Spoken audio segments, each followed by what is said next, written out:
dengan nasihat Syekh Muhammad Arsyad untuk semua terlebih dzurriyyat. Mari bertakwa pada Allahus Samad, carilah Allah yang beramal salihat. Di dunia ini tempat tinggal sebentar, kematian itu pasti tidaklah sama. Allah pasti menimbang di mahsyar amal baik dan jangan mungkar. Semua gelisah menanti khabar syurga atau ke neraka dihantar. Tanda kiamat sudah banyak yang lupa mati bertemu Allah. Sesama muslim bermusuh-musuhan, bermaksiat banget malah dinyatakan. Sedikit amalan banyak yang khianat, selalulah rugi yang bermaksiat. Mari lagi hadirin kita dengar setengah nasihat Syekh Kashful Anwar. Hidup di dunia juga sebentar, bagi musyafir yang singgah berlayar. Ya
Jaddanar Arsyadi,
Bismillah, Bismillah, Bismillah, Bismillah,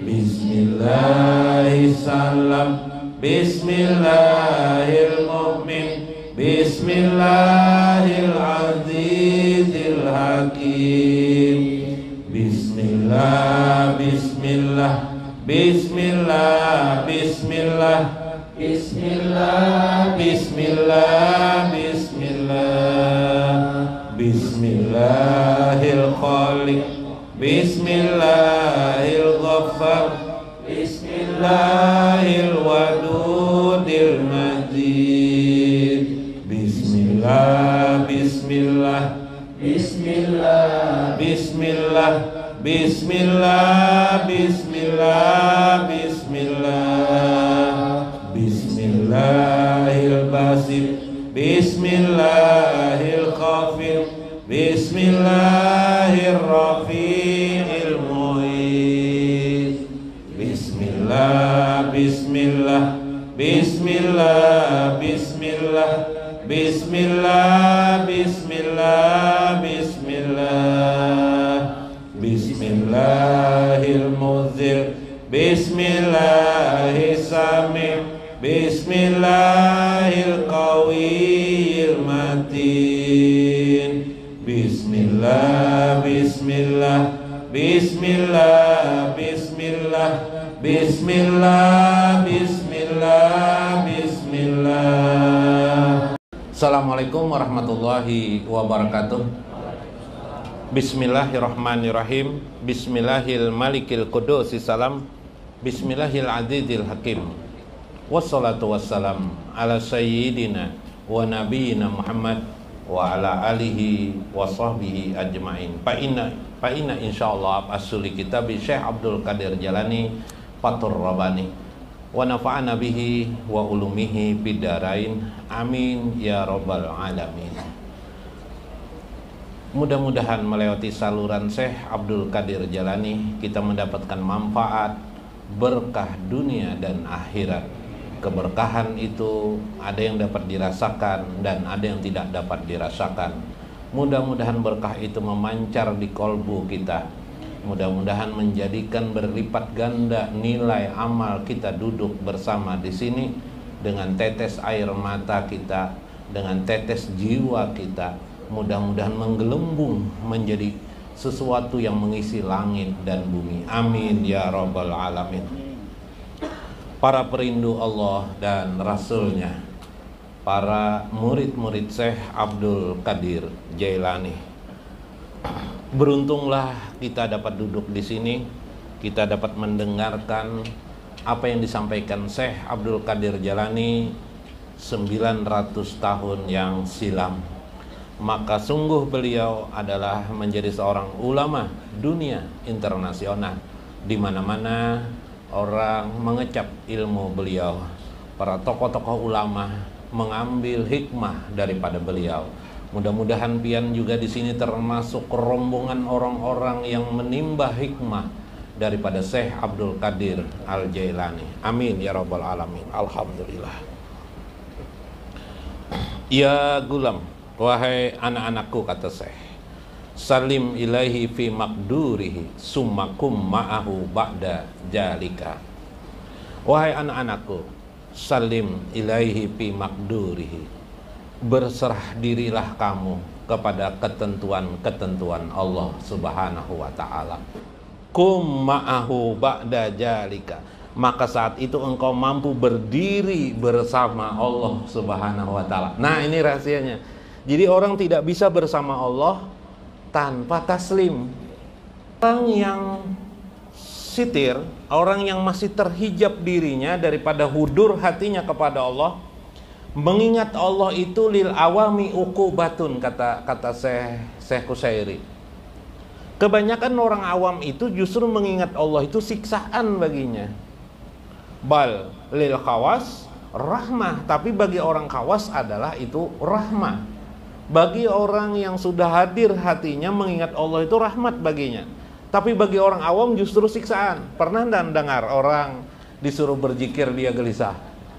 Nggak usah jauh-jauh mendengar bacaan kita, membaca salawat, membaca zikir. Wah, malas masih bacaan aja lagi, jar. Ken aja dulu aku datang, jar. Ya lah. Berarti bacaan itu adalah siksa bagi orang awam. Siksa masih. Makanya tidak heran orang habis sholat berzikir misalnya la ilaha illallah, la ilaha, itu siksaan baginya. Makanya kalau di masjid sering kalau duduk banyak lanang loncat langsung ya lah keluar dari masjid ya lah. Nah, Anda mau bacaan, Anda mau wirid, yalah. Ai 5 aja, ukubah lahum, karena itu menjadi siksaan bagi mereka. Jangan sampai, ini persoalan, jangan sampai pas ketika orang itu sudah sakit nanti, sakit keras, mungkin berbaring saja lagi dia di mana? Berbaring saja lagi dia di rumahnya berbaring atau mungkin di ranjang lah. Ketika disuruh oleh anaknya mengingat Allah, dia tidak mau. Pernah enggak melihat seperti itu? Ada enggak? Ada kan? Ada enggak? Disuruh berzikir dia tidak mau. Malah dikasih tasbih bisa dibuangnya kan? Itulah orang awam. Karena berzikir mengingat Allah justru siksaan. Mungkin dibacakan Yasin, cari yang lain bang, lagu Roma Irama gak cari aja. Lagu Roma Irama jadi baik. Nah, kayak pak, atau lagu rock cari udah habis lagu rock dibuka tenang sidin, anteng siding. Ketika Yasin dibacakan beliau merasa tidak tenang. Tapi orang-orang yang pintar, anak-anak yang pintar terhadap orang tuanya atau terhadap saudaranya melihat keadaan itu sudah mengerti, maka dia melakukan cara-cara yang lebih halus, sedikit-sedikit diselingi, nanti selingi nanti lakinu mautakum la ilaha illallah. Yang penting di akhir hayatnya nanti dia bisa mampu mengucap kalimat la ilaha illallah, sempurnanya Muhammad Rasulullah. Ini kenapa jadi Muhammad Rasulullah? Maaf sedikit rahasia. Kenapa Muhammad Rasulullah? Tahukah Anda Allah itu diterima orang Yahudi maupun orang Nasrani? Yang tidak diterima itu adalah Muhammad Rasulullah. Ya kah? Jadi jangan tertinggal Muhammad Rasul. Itulah identitas yang membedakan pian dengan mereka. Ingatkan tuh, orang Yahudi itu Yahweh, ilah Yahweh, gitu kan? Tuhannya itu Allah juga, ilahun dari kata-kata ilahun, artinya Allah juga, sama Allah juga zikir mereka. Bahan Allah. Ingat, jangan lupa Muhammad Rasulullah. Au li kalimatin la ilaha illallah man akhiru kalami la ilaha illallah daqalal jannah la makna lil wahid la ilaha illallah bal Muhammad Rasulullah. Meskipun di dalam hadis engkau membaca barang siapa yang akhir kalamnya la ilaha illallah daqalal jannah, jangan dipahami satu makna saja la ilaha illallah, tapi harus dipandang Muhammad Rasulullah. Mengatakan itu. Itulah identitas mengapa kita disebut dengan muslim, taslim, berserah diri kepada Allah. Inilah makna muslim hakiki. Muslim itu ada dua makna, muslim hukmi dan muslim hakiki. Muslim hukmi, muslim secara hukum, ialah yang mengucap asyhadu alla ilaha illallah wa asyhadu anna muhammadar rasulullah. Itu muslim hukmi. Ketika orang datang kepada Nabi, ya Rasulullah, kami sudah beriman kepada Allah. Lalu turun ayat, janganlah engkau falatakul, janganlah mereka mengatakan kami amanah, kami beriman, tapi katakanlah kepada mereka kami hanyalah muslim. Itu namanya muslim hukmi. Artinya kebanyakan kita masih muslim hukmi. Sholat sudah kita kerjakan, ya kah? Apalagi haji sudah, zakat sudah, rukun Islam kita jalankan sudah. Itu namanya muslim hukmi.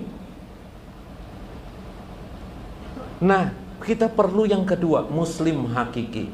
Muslim hakiki itu ditandai dengan tasliman, berserah diri kepada Allah Subhanahu wa taala secara total.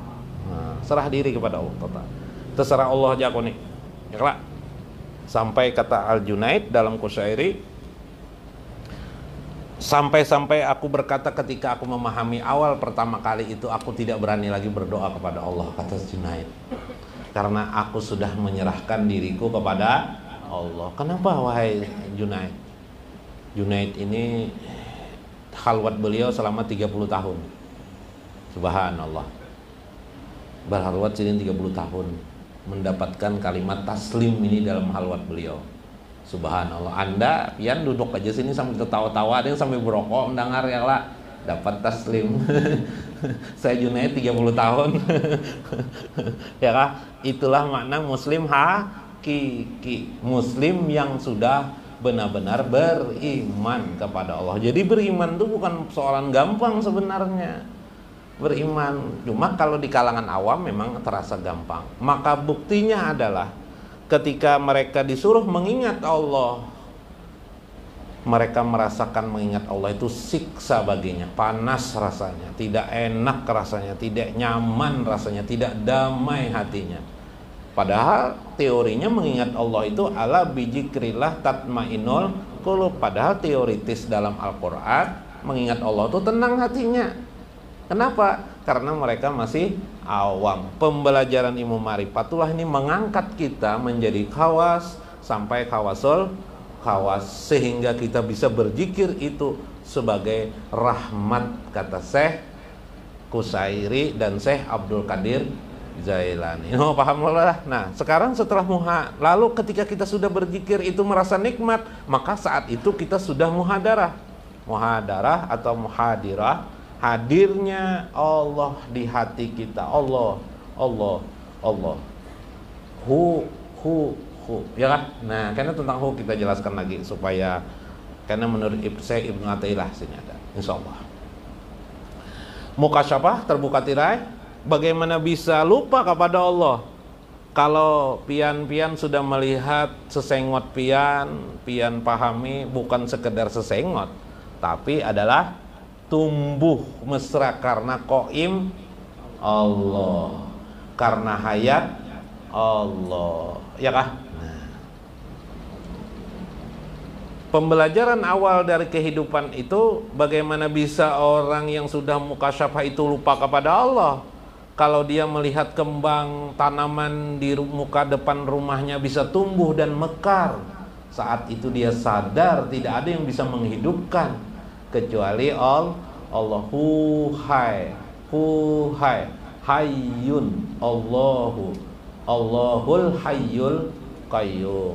Subhanallah. Oh, kembang ini tidak akan bisa tumbuh mesra, indah dipandang tanpa hayyun dan qayyum Allah Subhanahu wa taala. Lihat, nih suhudul asmanya sudah jalan, orang mukasyafah suhudul asmanya sudah jalan. Subhanallah. Ailil mana muhadirah au piha hudurul qalbi. Muhadirah atau muhadarah itu yang dihadirkan di hati, atau orang yang menghadirkan Allah di dalam hatinya. Muhadirah hudurul qalbi, hadirnya Allah. Wasani al mukasyafah huwa huduruhu binatil bayan. Orang yang mukasyafah itu melihat alam semesta ini sebagai bukti kebesaran dan keindahan Allah. Bagaimana mungkin dia tidak melihat kebesaran Allah, sedangkan mata kepalanya melihat kenyataan benda-benda di alam ini, kehidupan, bahkan pada dirinya, darahnya, goyangan rumput yang bergoyang tidak lain adalah kebesaran Allah Subhanahu wa ta'ala, atau keindahan Allah Subhanahu wa ta'ala. Nah, tuh, hadirah sudah. Dikit lagi lah. Al-amru tahtaju ila asasin. Ketahuilah, segala urusan itu selalu berhajat kepada pokok masalah. Jadi segala urusan itu kembali kepada pokok masalah. Contohnya, apa saja problem pun kembali kepada pokok masalahnya.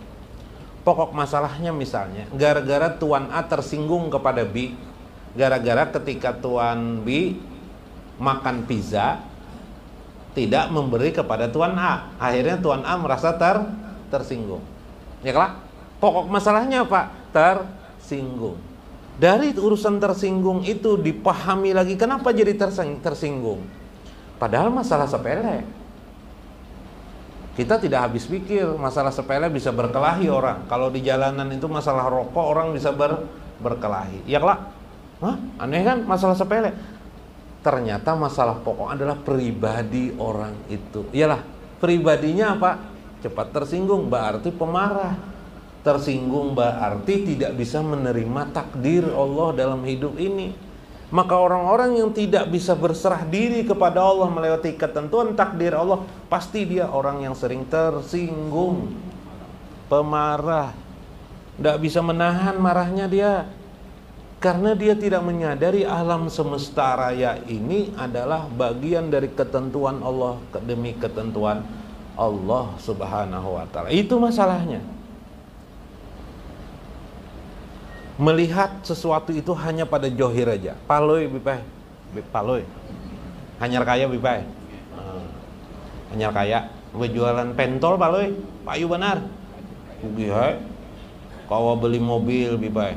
Kawa beli macam-macam bipai. Pembantu salah sedikit aja. Paloi ini pemarah juga bipai. Pemarah.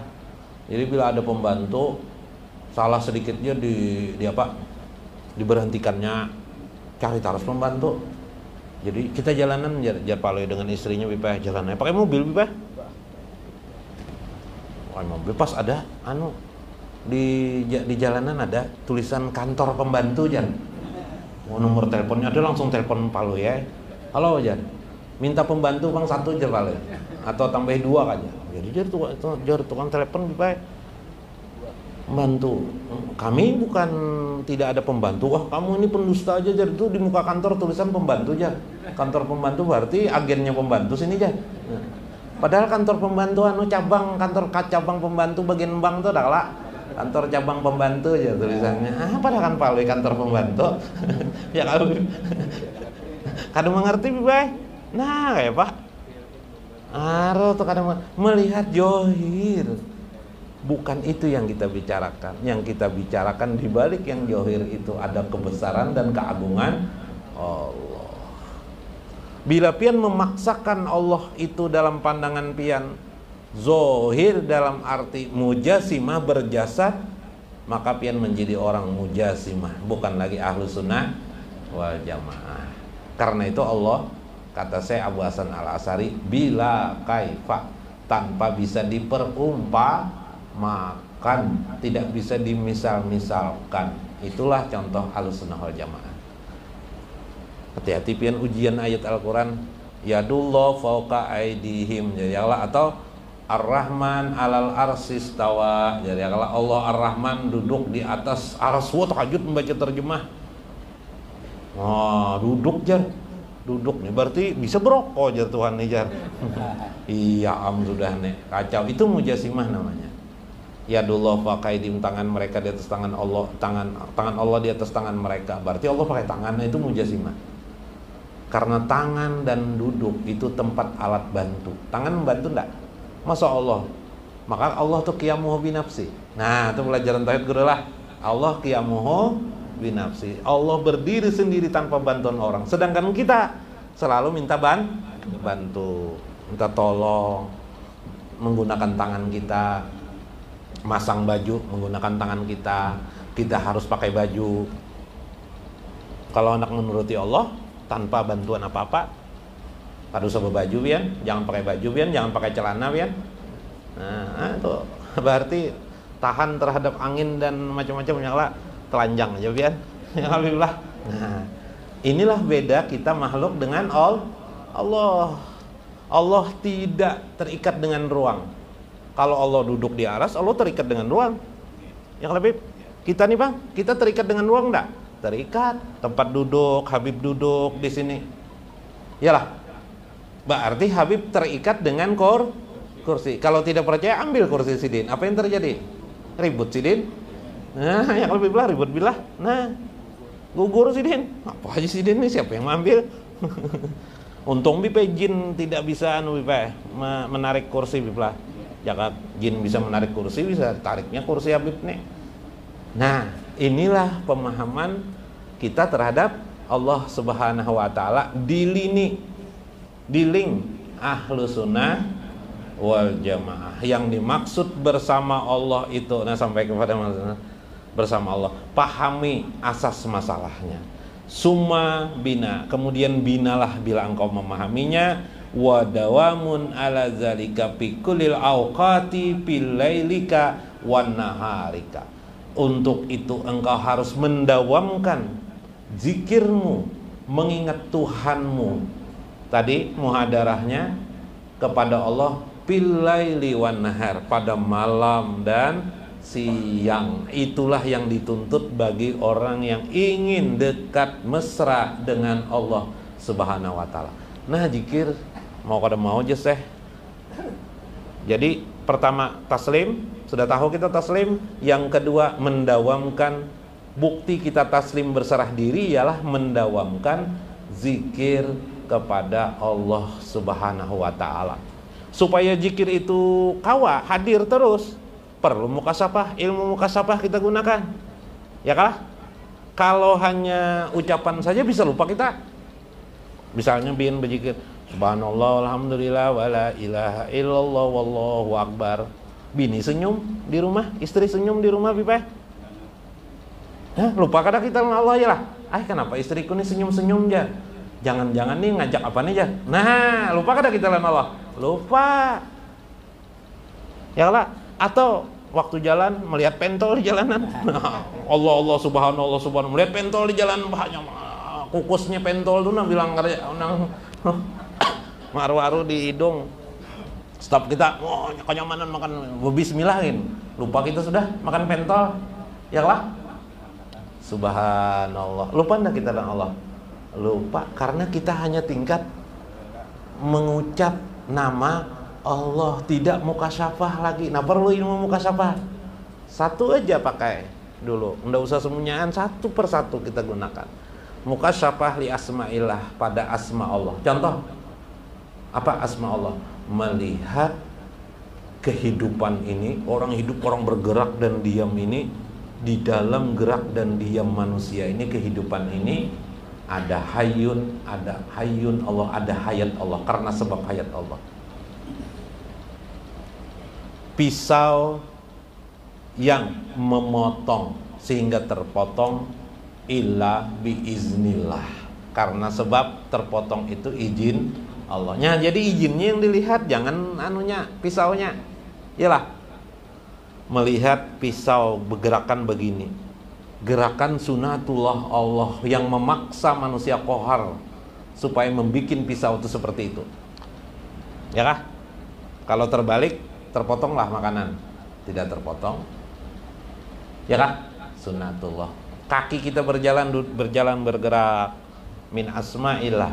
Nih, asma Allah, suhud asma Allah kita. Kenapa jadi kaki kita nih dua? Allah memaksa kita untuk berkaki dua.